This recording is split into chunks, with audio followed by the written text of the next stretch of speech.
ბრძოლა ორგანიზებული დანაშაულის წინააღმდეგ ჩატარებული სპეცოპერაციის შედეგად ბრალი 33 ადამიანს წარადგინა, მათგან 27 დაკავებულია. პროკურატურის ცნობით, ბრალდებულები ეგრეთ წოდებული ქურდული სამყაროს საქმიანობაში მონაწილეობდნენ, სისტემატურად მართავდნენ უკანონო ეგრეთ წოდებულ ქურდულ გარჩევებს და დაშინებისა თუ კრიმინალური გავლენის გამოყენებით სარგებლის მიღებას ცდილობდნენ. ბრალის დამტკიცების შემთხვევაში მათ 15 წლამდე ევადით თავისუფლების აღკვეთა ემუქრებათ. მარიამ ბუღაძე გიამბობთ. Kocha, ერთი გეილახა აგერ უცომ კაი ვიცი სიმო. ამუკას უნდა დაუკავშირდეს ზმურად. მაგე სიმო სანამ ხუთი არ დაართმოს, მაგე ის აქცენტ აწედები. სიმო ნადეიგე. ფარული აუდიო ჩანაწერი ადასტურებს, რომ ეგრეთ წოდებულ ქურდულ სამყაროსთან კავშირში მყოფი პირები მითითებებს საზღვარგარეთ მყოფი ეგრეთ წოდებული კანონიერი ქურდის მამუკა ჩხაბერიძისგან იღებდნენ და მისი დავალებების შესაბამისად მოქმედებდნენ. მოპოვებული მტკიცებულებების საფუძველზე სამართალდამცველებმა ეგრეთ წოდებულ ქურდულ სამყაროსთან კავშირში მყოფი დამატებით 33 ადამიანი გამოავლინეს. მათგან 27 უკვე დაკავებულია. 6-დან ნაწილს ბრალი პენიტენციურ დაწესებულებაში, ნაწილს კი დაუსწრებლად წარედგინა, მათ შორისაა მამუკა ჩხაბერიძეც. გამოძიების ვერსიით მოპოვებული აუდიო ჩანაწერები მათ დანაშაულებრივ საქმიანობას ასახავს.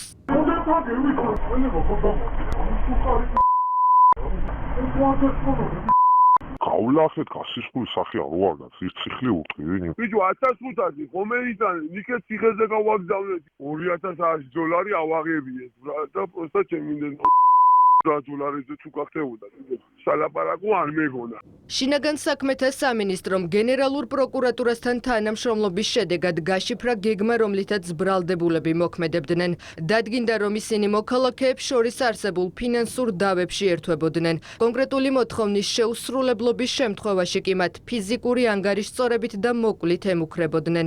გადაწყვეტილებებს ქურდული ტრადიციების შესაბამისად იღებდნენ. ბრალდებულები მხარეებს შორის ფინანსური დავების განიხილავდნენ, რა დროსაც ერთ-ერთ მხარეს მეორეს, ასევე თავიანთ სასარგებლოდ თანხის გადახდას აკისრებდნენ.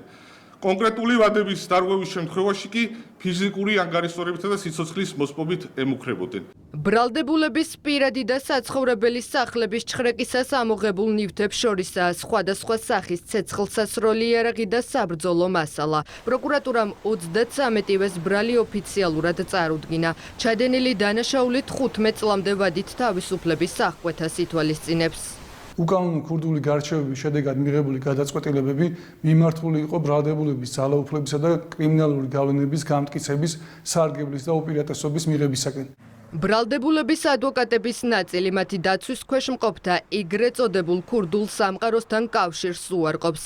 ნაწილი კი საქმის მასალების გაცნობამდე პოზიციის გამოთქმისგან თავს იკავებს. საერთოდ ბრალში მითითებული ქურდული სამყაროს ეს კონკრეტულად გამტკიცებულები დასტურდება, ვინაიდან არ ვართ გაცნობილი, ვერც უარყოფთ, ვერც ვადასტურებთ ამ ეტაპში.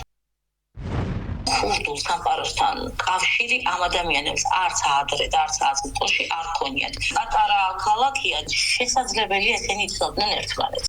ორგანიზებულ დანაშაულთან ბრძოლა შინაგან საქმეთა სამინისტროს მთავარ პრიორიტეტად რჩება. 1 იანვრიდან დღემდე სამართალდამცველებმა ეგრეთ წოდებულ ქურდულ სამყაროსთან კავშირში მყოფი 343 ადამიანი დააკავეს. მათ შორის 8 ეგრეთ წოდებული კანონიერი ქურდია.